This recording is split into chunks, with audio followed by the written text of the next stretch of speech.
Welcome everybody, Kelly here from KB Auto Tech and Adventure. Today we're in my shop here and I got my 2020 Tacoma with me and we are going to put on some CBI skid plates. So let me show you how easy it is. Stay tuned. Just before we install them, let's take a quick look here. So these are obviously upside down laying on the ground. This is the front and that is the middle piece. And of course that is the rear section or rear cross member, whichever you want to call it. So let's go ahead, let's get these quickly installed. Okay, so we're underneath the vehicle. We gotta get started. Super simple. We're gonna whip off the factory skid plates. This is obviously really easy. We got 2 bolts here, 2 bolts there, 2 there, and 2 in the front. Quickly remove that, super basic.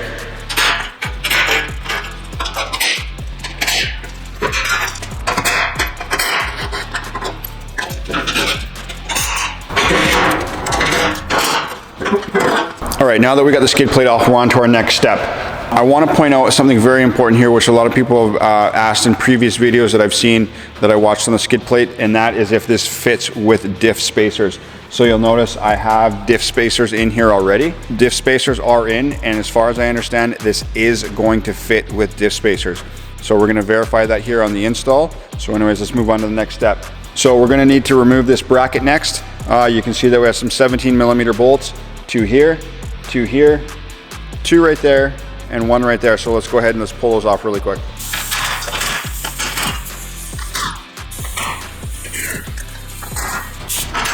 You'll also need to remove these 2 braces, 4 bolts a piece, and remove them both. Okay, so we're gonna go ahead and we're gonna put the front shield on. It doesn't really matter if you start at the back or you start at the front. They both meet in the middle. You can start with whatever. So what I've done is the bolts that we just removed from these 2 brackets right here, I got 4 of them. So we're gonna reuse those for this plate. Obviously the aluminum is much lighter. We can put it up by myself. If you're using steel, you're probably gonna need a hand.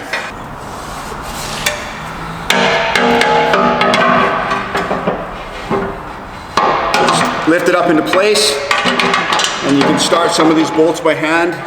Just get them going, it won't really matter. We can adjust it as we need. For these 2 right here, you're gonna need a 17mm and an extension because you can't get your hands in there. Line it up, make sure you're starting them. Do not cross thread these. Take the time to make sure they're started properly. And there you go, those are in. We're gonna verify we have clearance for the diff drop bracket and make sure that it's not hitting and that this is gonna go up all the way. So that's with the rear touching, so it shouldn't be holding it down. Let's just stick our hands in there and let's verify. All right, so what I've gone and done is I've stuck my hand up in here. I can feel the diff brace or the diff bracket with the drop. It's clearing perfectly fine. So this thing can go up. So what we'll do is we'll just leave this loose right now and we'll move our way to the rear. Okay, we're gonna start on the driver's side here. This brake line bracket, we need to remove this 12mm bolt, and there's another 12mm right here as well. This tab is bent in there. We either need to cut it off or just bend it flat. I would bend it flat, that would be my opinion. Take that 12 off there. Take that 12 out there.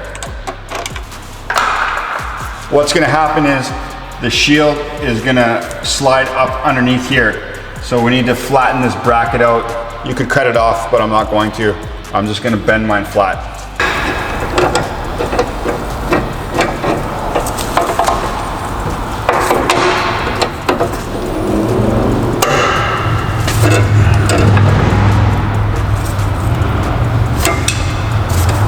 There we go, bent that flat. The shield should be able to slide up in there. Same thing on the passenger side. We have a 12mm bolt here. Got to remove that cover. Yet again, the reason why we need to remove that cover is we need to access the frame. What you're not going to see here is right here, there's 2 little stickers. And that's covering up a hole. I don't actually know which one it is, but I uncovered them both. And that way we can get a nut and bolt when we put the cover on. So let's go ahead and get that cover in. Okay, we're gonna go ahead and we're gonna get the back brace in, whatever you wanna call that, the back piece. So we have the hole right here that we uncovered with the tape, and then we're gonna be using the factory hole on this side. So you could reuse the factory bolt if you really wanted to, but they supplied 2 bolts. One is slightly longer than the other. We'll put the longer one through this side and the shorter one through that side. So we're gonna slip it up underneath and then put the pieces back in.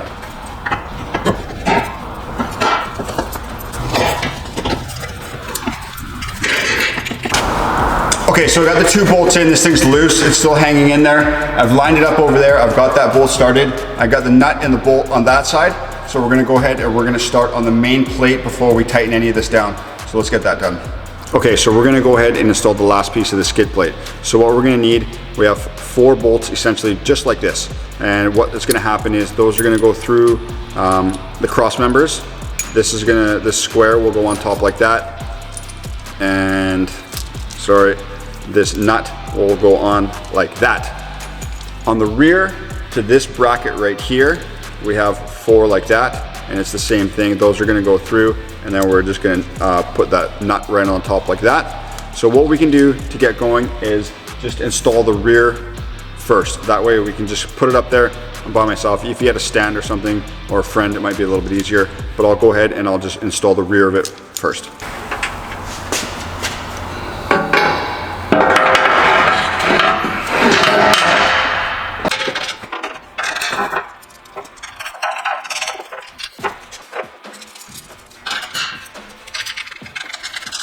Here I have the 4 short carriage bolts.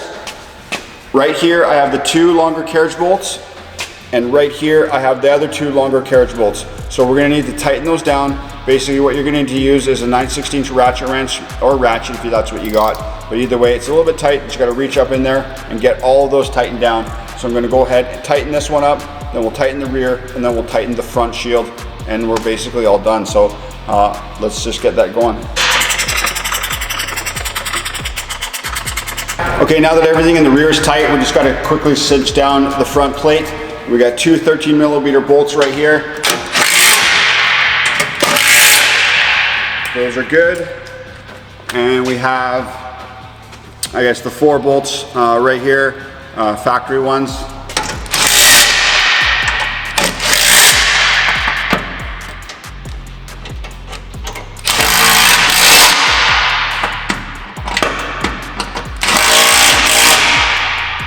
And basically that's it. We'll just take a quick look and we're done. Well, that brings us to the end. We got everything tightened and the install is done. The product I think is really good. Obviously CBI makes quality stuff. The fit was really good. Everything lined up perfectly good. There was no issues there whatsoever. One thing worth noting, this will probably give you a little bit of catalytic converter theft resistance, probably cause just enough of a pain in the butt that they don't want to bother messing with this, and they'll probably move on to another vehicle probably. So anyways, thanks so much for watching. Please consider liking the video and give me a thumbs up, and maybe consider subscribing to the channel. If you're interested in checking out either of my builds, check out my channel as well. So thanks so much for watching, and we'll catch you next time. Bye-bye.